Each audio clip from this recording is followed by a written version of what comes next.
Mereguk makna di Istana Maimun. Salam, perkenalkan nama saya Raka Renata, siswa SMA Swasta Harapan Mandiri Medan. Kali ini, saya akan mengajak teman-teman untuk mereguk makna di Istana Maimun. Istana Maimun merupakan salah satu cagar budaya dan landmark atau tengara kota yang berlokasi di Kelurahan Aur, Kecamatan Medan Baru, Kota Medan, Provinsi Sumatera Utara. Istana Maimun berjarak sekitar 40 km dari Bandara Kuala Namu di Serdang dan kira-kira 28 km dari Pelabuhan Belawan. Istana Maimun dibangun oleh Sultan Mahmud Al-Rasyid Perkasa Alamsyah berdasarkan desain dari seorang arsitek Italia pada tahun 1888. Sebagai warisan Kesultanan Melayu Delhi, Istana Maimun didominasi oleh warna kuning, khas Melayu. Dalam warna kuning terkandung makna kejayaan serta keagungan. Jika dihayati lebih cermat lagi, warna kuning sejatinya menyiratkan tuntunan kepada setiap manusia agar tiada lelah berjerih demi mencapai status terhormat. Pola arsitektur Belanda dengan pintu dan jendela lebar dan tinggi serta pintu bergaya Spanyol menjadi bagian dari Istana Maimun. Unsur budaya bangunan Belanda juga terlihat pada prasasti marmer di depan tangga yang ditulis dengan huruf Latin dalam bahasa Belanda, sedangkan sisinya berbahasa Melayu. Pengaruh Islam terlihat dalam bentuk kurva atau arkade di beberapa bagian atap istana. Kurva berbentuk kapal terbalik yang dikenal dengan kurva Persia banyak dijumpai pada bangunan di kawasan Timur Tengah, Turki, dan India. Ini menunjukkan bermaknanya penerimaan unsur-unsur budaya asing yang mampu melengkapi serta memperkaya lokalitas, bukannya malah melunturkan ataupun mendorong pengabaian budaya lokal. Pada Istana Maimun, ruang terbuka pada bagian tengahnya menyatukan ruang-ruang lain yang ada di sekelilingnya, sehingga pola tata ruangnya terlihat seperti kesatuan dalam sebuah tatanan.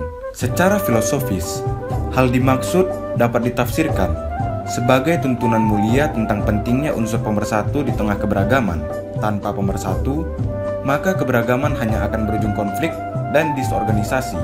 Maka, sungguh beruntung, masyarakat multikultural Indonesia telah memiliki Pancasila sebagai titik temu, nilai universal, pilar, juga pedoman yang dapat diterima dan dijiwai oleh setiap unsur masyarakat. Balairung Istana Maimun digunakan untuk acara penobatan Sultan Delhi atau agenda tradisional lainnya, termasuk acara-acara keagamaan. Balairung juga dimanfaatkan sebagai tempat sultan yang saat ini bergelar Sri Paduka Baginda Tuanku Sultan Mahmud Arya Lamanjiji Perkasa Alamsyah menerima sanak saudara dan keluarga di hari libur Islam. Keberadaan Balairung memantulkan ajaran mengenai pentingnya menjalin hubungan baik dengan sesama manusia serta berbagi kebahagiaan setiap saat. Pada dinding-dinding ruangan Balairung terdapat hiasan dari cat minyak, motif floralistis dan geometris, baik distilir maupun naturalistis. Pada plafonnya, motif hiasan yang sama ditempatkan pada bidang-bidang segi 4 serta segi 8. Ornamen dimaksud menggambarkan betapa alam dan manusia adalah harmonisasi kehidupan yang dinamis, sebagaimana diungkap oleh peribahasa. Hias meniru kepada alam, meniru arif dengan bijaknya, meniru tunjuk dengan ajarnya, meniru baik dengan eloknya, meniru sifat dengan tabiatnya.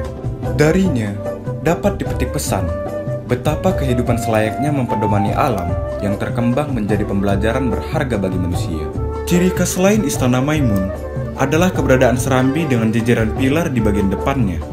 Pilar-pilar tersebut saling tersambung dengan pelengkung yang dinaikkan. Dalam arsitektur Islam, elemen dimaksud diistilahkan sebagai riwak yang berfungsi sebagai ruang transisi udara dan cahaya. Mengingat Islam berkembang di wilayah-wilayah bersuhu panas, dari riwak dapat diambil hikmah tentang pentingnya beradaptasi agar dapat bertahan di berbagai situasi. Sepelik apapun kondisi yang dihadapi, manusia hendaknya tak mudah menyerah, melainkan gigih berikhtiar demi menyesuaikan diri dan mendatangkan kebaikan. Jujur, saya tak pernah merasa puas mereguk makna di Istana Maimun, walau telah sering menyinggahinya. Namun selalu ada pelajaran baru yang bisa saya petik di tiap kunjungan. Semoga Istana Maimun tetap kokoh memberi tuntunan bagi semua anak bangsa yang mau belajar darinya. Semoga Istana Maimun seterusnya teguh menghadapi terpaan zaman agar maknanya senantiasa bisa diresapi sebagai pedoman.